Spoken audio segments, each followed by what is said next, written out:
ನಮಸ್ಕಾರ. 16ನೇ ತಾರೀಕಿನಂದು ಸೌದತ್ತಿ ನಗರದಲ್ಲಿ ಯಲ್ಲಮ್ಮ ಎಕ್ಸ್ಪ್ರೆಸ್ ರೈಲು ಮಾರ್ಗ ಲೋಕಾಪುರದಿಂದ ಧಾರವಾಡಕ್ಕೆ ತಲುಪುವ ಈ ರೈಲು ಮಾರ್ಗದ ಒಂದು ಹೋರಾಟವನ್ನು ಸೌದತ್ತಿ ನಗರದ ಮಹಾಜನತೆ ಹಮ್ಮಿಕೊಂಡಿದ್ದಾರೆ. ಅವರಿಗೆ ಅನಂತ ಧನ್ಯವಾದಗಳು. ಬಂಧುಗಳೇ, ಈ ಸೌದತ್ತಿ ಯಲ್ಲಮ್ಮನ ಸುಕ್ಷೇತ್ರಕ್ಕೆ ಯಾವಾಗೋ ರೈಲು ಬರಬೇಕಾಗಿತ್ತು. ನಮ್ಮ ಜನಪ್ರತಿನಿಧಿಗಳ ನಿರ್ಲಕ್ಷ್ಯ, ನಮ್ಮ ಜನದ ಹೋರಾಟದ ಕೊರತೆ ಮತ್ತು ಬಂದಂತ ಸರ್ಕಾರಗಳ ಗಮನ ಸೆಳೆಯುವಲ್ಲಿ ನಮ್ಮ ಜನಪ್ರತಿನಿಧಿಗಳು ಮತ್ತು ಸಾರ್ವಜನಿಕರು ವಿಫಲವಾದ ಕಾರಣ ಈವರೆಗೂ ಸೌದತ್ತಿ ಯಲ್ಲಮ್ಮನಿಗೆ ಒಂದು ರೈಲು ಸೌಲಭ್ಯ ದೊರಕಿಲ್ಲ. ಇದು ದುರಂತ. ಆ ನಿಟ್ಟಿನೊಳಗೆ ಈಗಾಗಲೇ 2-3 ಸಭೆಗಳನ್ನು ಮಾಡಿ ಸೌದತ್ತಿ ನಗರದ ಜನತೆಯಲ್ಲಿ ಈ ರೈಲ್ವೆ ಮಾರ್ಗದ ಬಗ್ಗೆ ಜನಜಾಗೃತಿ ಮಾಡಲಾಗಿದೆ.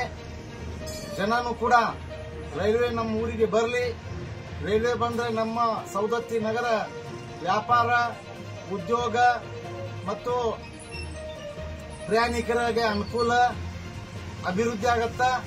ನಮ್ಮ ಸೌದತ್ತಿ ನಗರಕ್ಕೆ ಬರುವಂತ ಯಲ್ಲಮ್ಮನ ಭಕ್ತರಿಗೆ ಒಂದು ಅಗ್ಗದ ಪ್ರಯಾಣ, ಸುಖಕರ ಪ್ರಯಾಣ ಸಿಗುತ್ತೆ ಅನ್ನುವಂತ ಮನವರಿಕೆ ಆದಮೇಲೆ ಅವರೆಲ್ಲರೂ ಬಹಳ ಒಂದು ಹುಮ್ಮೇಸದಿಂದ ಈ ಒಂದು 16ನೇ ತಾರೀಕಿಗೆ ಹೋರಾಟವನ್ನು ಹಮ್ಮಿಕೊಂಡಿದ್ದಾರೆ.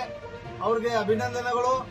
ಮತ್ತು ನಾನು ಕೂಡ 16ನೇ ತಾರೀಕಿನಿಂದ ಸೌದತ್ತಿ ಯಲ್ಲಮ್ಮನ ದೇವಸ್ಥಾನದಿಂದ ಅಲ್ಲಿ ಹೊಂಡದೊಳಗೆ ನಾವು ಜಳಕ ಮಾಡಿ ಅರೆಬತ್ತಲೆಯಾಗಿ ಪಾದಯಾತ್ರೆ ಮೂಲಕ ಸೌದತ್ತಿ ನಗರದ ಪ್ರಮುಖ ಬೀದಿಗಳಲ್ಲಿ ಸಂಚರಿಸಿ ಮಾನ್ಯ ತಹಸೀಲ್ದಾರ್ ಅವರ ಕಚೇರಿಗೆ ತೆರಳಿ ಮನವಿಯನ್ನ ಅರ್ಪಿಸಿ ಮುಂದೆ ನಗರದ ಪ್ರಮುಖ ಸ್ಥಳದಲ್ಲಿ ಬೆಳಗಾವಿಯಲ್ಲಿ ನಡೆಯುವಂತಹ ಒಂದು ಅಧಿವೇಶನ ಮುಗಿಯುವವರೆಗೂ ಸರ್ಕಾರದ ಗಮನ ಸೆಳೆಯುವುದು, ಸರ್ಕಾರಕ್ಕೆ ಬಿಸಿಯ ತಟ್ಟಿಸುವುದು, ನಮ್ಮ ಭಾಗದ ಜನಪ್ರತಿನಿಧಿಗಳು ಈ ಯಲ್ಲಮ್ಮನ ರೈಲು ಮಾರ್ಗಕ್ಕೆ ಸರ್ಕಾರ ಭೂಮಿ ನೀಡುವ ನಿಟ್ಟಿನೊಳಗ ಪ್ರಯತ್ನ ಮಾಡಲಿ ಅಂತ ಹೇಳಿ ನಾವು ಆಶಿಸುತ್ತೇವೆ.